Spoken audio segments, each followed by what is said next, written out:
with 10 months to go between February and National Signing Day in December, you would think, okay, there's a lot of room there for a flip. At the same time, when he comes out and says February 17th to date, I'm going to make my commitment, there's going to be a big presentation at the high school, it seems logical that that's more of a dedicated, concerted choice decision that seems confirmed more so than just the player that comes out on Twitter and says, hey, I committed to Ohio State. Go ahead. Yeah, I think there's a recruiting rule or something, a tenet that says once they've announced a date, they know the school they're going to choose. And so then you kind of put the math together that way. And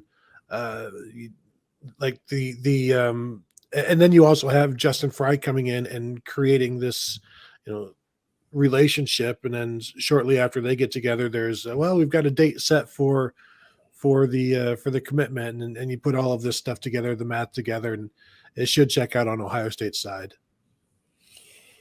Yeah, as you guys know, I'm not one of these people who's going to sit here and poke fun at Michigan all the time and make the Michigan jokes. I mean, I've covered it long enough, and yeah, the last 20 years has been very one-sided, but give the devil his due. They did beat Ohio State this year pretty handily, pretty solid.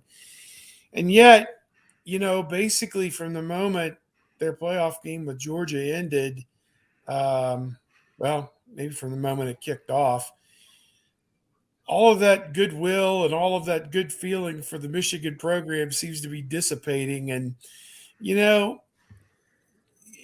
it's kind of like the state of affairs in the world have been put back on the proper course. For 6 weeks, the world was in serious retrograde, it seemed like, with, Michigan's going to do this and Michigan's going to do that. And we're back. And, I got to get the quotes. We're back and all these other, things.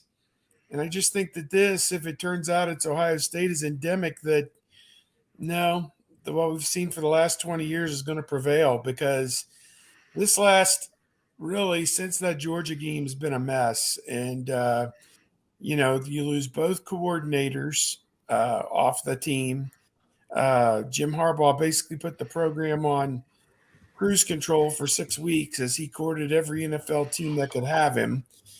Lovie Smith, the failed head coach at the University of Illinois, gets an NFL head coaching job ahead of Jim Harbaugh, who just won the Big Ten at Michigan and made the playoff.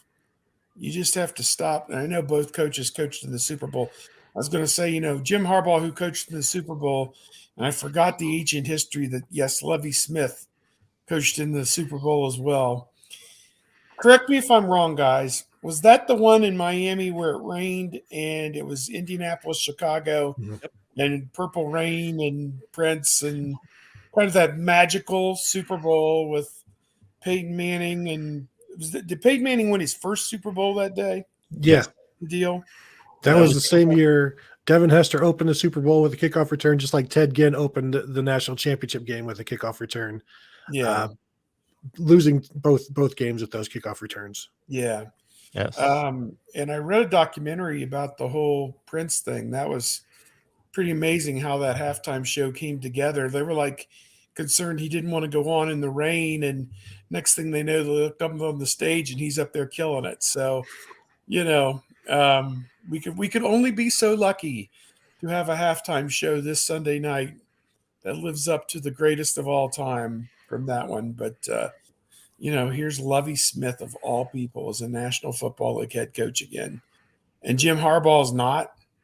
I mean, it is to laugh, as they say. But as Tony, I know you tracked the direction of the Michigan football program very carefully. Didn't you have a column you were writing about his foray into the national, his aborted foray into the National Football League? Yeah, and I had a bunch of lines written and about abandoning the ship and turns out he turned his back on nothing. Yeah, so he's back. Those who stay win championships, and he's planning to win another because he stayed. Gosh darn it! And he's going to show everybody. And so I saw they got their defensive coordinator from Vanderbilt, who The other times this guy has been a defensive coordinator, his defenses have finished in like the 90s or whatever. And Matt Weiss, the new offensive coordinator, co-offensive coordinator, before he got to Michigan, he was more of a defensive guy. And so now you've got this Weiss and Sharon Moore, their tight ends guy, running the offense, running Jim Harbaugh's offense. So it's probably going to become even more conservative than it was in the past, which I don't know that necessarily fits what JJ McCarthy wants to do, but then JJ McCarthy might not be the quarterback. And I thought it was interesting this week where JJ McCarthy come out and said he's going to be at Michigan for his entire career. And if Cade McNamara is the starter, I don't think that's true. Yeah. Those who stay will be, how's the saying go? Roundly embarrassed and humiliated and defeated. Those who stay will have had no offers from the NFL. No, that's not true. That's not how the saying goes.